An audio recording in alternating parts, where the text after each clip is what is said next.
ठीक है, मुझे कॉर्ड के बारे में इसलिए जानना है कि मैं किसी से मिली थी, तो मैंने उनसे जब पूछा था कॉर्ड्स के बारे में कि हम लोग कैसे किसी इंसान के साथ अपने कॉर्ड कनेक्ट कर लेते हैं, तो उन्होंने कहा अगर आप किसी के साथ 4 घंटे भी अगर बैठे हो तो आपके कॉर्ड्स उसके साथ कनेक्ट हो जाते हैं। इसके बारे में मुझे थोड़ा सा डिटेल में, हम तो दुनिया में हम तो बहुत सारे लोगों से मिलते हैं पूरे दिन में, हम लोग कहीं ट्रैवलिंग में जा रहे हैं तो भी हम लोगों से मिल रहे हैं, तो क्या मेरे हर किसी के साथ अपने कहीं ना कहीं कॉर्ड्स कनेक्ट हो रहे हैं?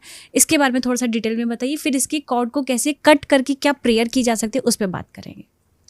देखो 4 घंटे वाली बात तो सही नहीं है, मेरे को जो लगता है। अच्छा। 4 घंटे में ऐसे बिना बात पे आप और मैं बैठे हैं, चाहे हमारी कोई बात हो रही है या नहीं हो रही, बस हमारी कोड कनेक्ट हो गई, ये थोड़ा बात जमती नहीं है। कोड जो है वो आपकी कनेक्ट होती है बेस्ड ऑन कि आप उससे किस टाइप की डील कर रहे हैं किसी भी व्यक्ति के साथ। जैसे अगर मैंने कहा कि पैसे का लेन देन है, तो वो आपका केवल मणिपुर चक्र उससे कनेक्ट हो रहा है। अच्छा, ये हमारे चक्रों से कनेक्ट होता है। ये चक्रों से कनेक्टिविटी समझो, एक टाइप की कनेक्टिविटी है उस बंदे के साथ कि पैसे का लेन देन है, आपने कुछ दिया हुआ है या कुछ लिया हुआ है, तो मन में रहता है यार उससे लिया हुआ है तो देना बाकी है, और दिया हुआ है तो लेना बाकी है।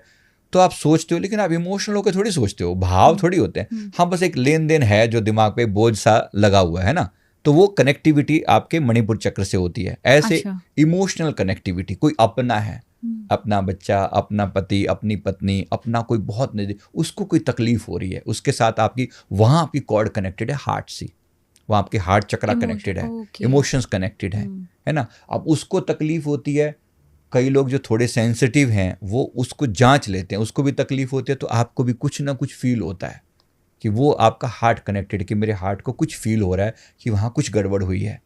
इसी प्रकार से अन्य चक्र हैं। फॉर एग्जाम्पल, गुरु और शिष्य की जो कोड होती है वो थर्ड आई से कनेक्ट होती है।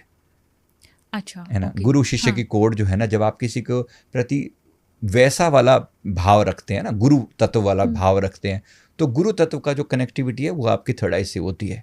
इसलिए हम अपने थर्ड आई पर गुरुदेव को विराजमान करते हैं। ऐसे ही सैक्रल और रूट की कनेक्टिविटी होती है। क्षमा चाहूँगा बोलने के लिए, क्योंकि सैक्रल चक्र मतलब किसी के प्रति सेक्सुअल थॉट्स और ऐसा जो होगा ना, तो सैक्रल चक्र कनेक्ट हो जाता है, ठीक है।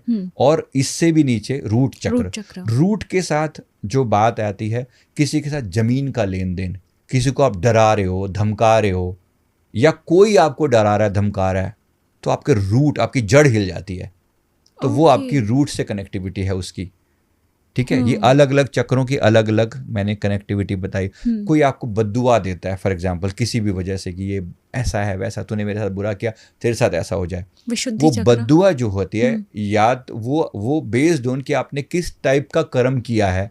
नॉर्मली वो बद्दुआ आपके क्राउन को इम्पैक्ट करती है, सीधा सीधा क्राउन को या थर्ड आई को इम्पैक्ट करती है, ब्लॉक कर देती है। अगर सच में कोई बद्दुआ जेन्युइन थी तो, ऐसे भी कुछ लोग कभी कभी बोल देते हैं, मतलब कुछ ऐसा, लेकिन अगर कोई जेन्युइन थी और आपने सच में कुछ गलत किया था, तो आपका थर्ड आई या क्राउन ब्लॉक हो जाता है किसी की बद्दुआ के कारण। तो ऐसा भी हो सकता है ना। बेस्ड ऑन दैट ये आपकी कॉर्ड है।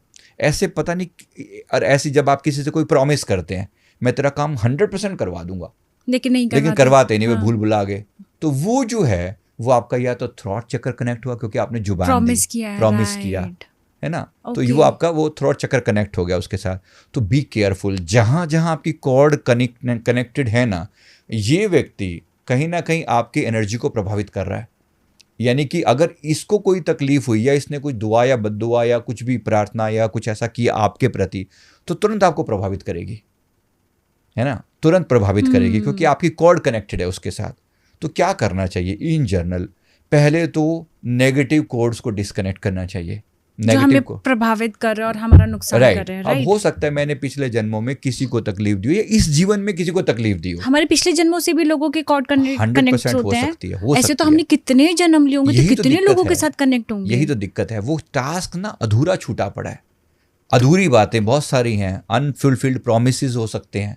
पिछले जीवन में किसी को साथ प्रॉमिस किया कि मैं तुम्हें इतना पैसा लौटा दूंगा, या तुम्हारा ये काम कर दूंगा, या तुमसे शादी करूंगा। फॉर एग्जांपल, मान लो किसी ने ऐसे किसी को बोला, पूरा नहीं कर पाया, जीवन समाप्त हो गया, बिछुड़ गए, घटनाक्रम ऐसा बना, नहीं कर पाए। वो आधी अधूरी बात एनर्जेटिकली हवा में लटकी पड़ी है, वहीं पड़ी है, आधी अधूरी बात लटकी पड़ी है। और उस जिसको प्रॉमिस किया था, जिसके प्रति वो भाव था, वो एनर्जी अभी भी वहीं की वहीं मौजूद है। आप चले आए, वो चला गया व्यक्ति, लेकिन दोनों के बीच में एक अनफुलफिल्ड सा एक प्रॉमिस अटका पड़ा है।